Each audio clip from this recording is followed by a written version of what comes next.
Welcome back. In one of the most comprehensive statewide bans of its kind, West Virginia outlawed foods and medications that contain some artificial dyes. The food dyes will not be permitted in school lunches in West Virginia beginning August 1st. California signed a similar law that goes into effect in 2027. This year alone, at least 20 states have introduced bills to crack down on artificial dyes and additives. The FDA has also stepped in to ban the artificial food coloring Red Number 3. The dye is used in foods like candy, cakes, and frosting. For more on the ramifications of these moves, I spoke with Dr. Nina Prasad. She leads Bloomberg Philanthropies food policy program. Dr. Prasad, we know there are a lot of changes happening with food dyes and additives right now. Have you seen so many change at once in your career? Globally, there has been a lot of change. In fact, I think the US has been behind when you look at progress in other countries. Countries, particularly in Latin America and the Caribbean, have really been in the lead in addressing unhealthy diets. And they've taken actions, evidence-based actions like taxing sugary drinks, requiring warning labels on the front of packaged foods to warn consumers about foods that are high in added sugar, salt, and saturated fat, and also improving the school food environment.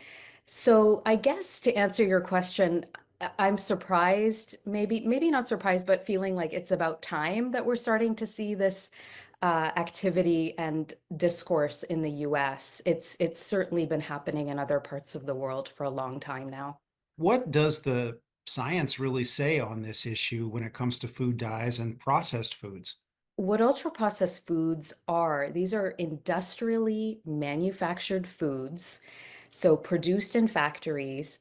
They're usually high in salt, sugar, fat, and they contain a lot of cosmetic additives. Right now, the focus is very much on dyes and synthetic dyes, and this is just one harmful component of ultra-processed products. And so we need to look at the spectrum of cosmetic additives in these products, whether they're emulsifiers or flavors.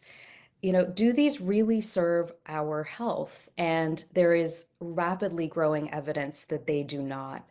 And and so I, would encourage policymakers to really look at ultra-processed products as an entire category and think about how do we reduce consumption of these products as a whole. I think going nutrient or ingredient by ingredient is not going to serve us well. We've gone down that road before. We've gone through fads where everybody was obsessed with added fat. And as a result of that, we saw sugar go up in products. And that has now come with its own associated health harms. So if we've learned anything from the last few decades is we've got to look at overall diets and look at these products as a broad category. Yeah, let me ask one follow-up on that. I know with kids in particular, sometimes you hear parents that say, well, I have trouble getting my child to eat certain things. And if phasing out these food dyes and additives changes the appearance of food, is that something that kids will be able to adjust to easily? I think they will. And it's in childhood where so many of our lifelong nutritional habits develop. And in fact, if you're a child who has excessive weight or a child with obesity, you are much more likely to carry that into adulthood, along with all the associated risks, the higher risks for heart disease, diabetes, certain cancers, so on and so forth.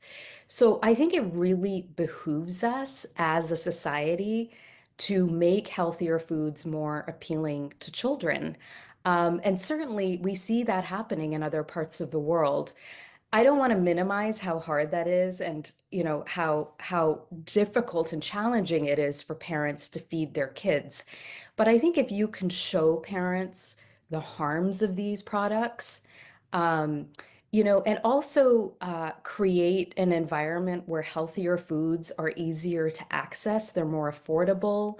We have time to actually prepare them, where children can engage in cooking early on.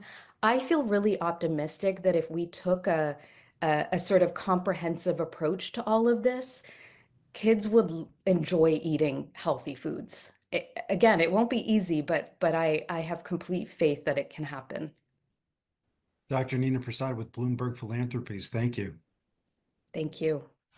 The Asthma and Allergy Foundation of America released its yearly Allergy Capitals report, ranking the cities most challenging to live in for those with seasonal allergies. Wichita, Kansas, New Orleans, and Oklahoma City are the worst three. But as Dawn White shows us, there's an allergy remedy that has some people buzzing. It's another busy day for Scott Jackson, who co-owns Texas Raw Honey. We've been beekeeping for probably 25 years.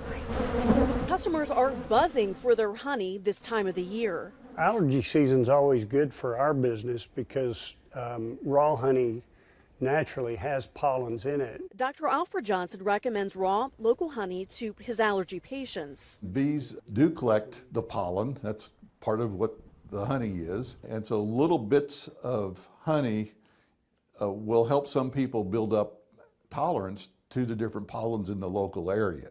And so that's why they talk about local honey. The cloudiness in this bottle of honey is the micropollens. The company also sells pollen granules here, which are made from bees. This is a larger dose of pollen, and it's often mixed with yogurt or cereal. Jackson says local honey can include pollens from up to 300 miles away. The prevailing winds that come from the south, they'll blow your ragweed.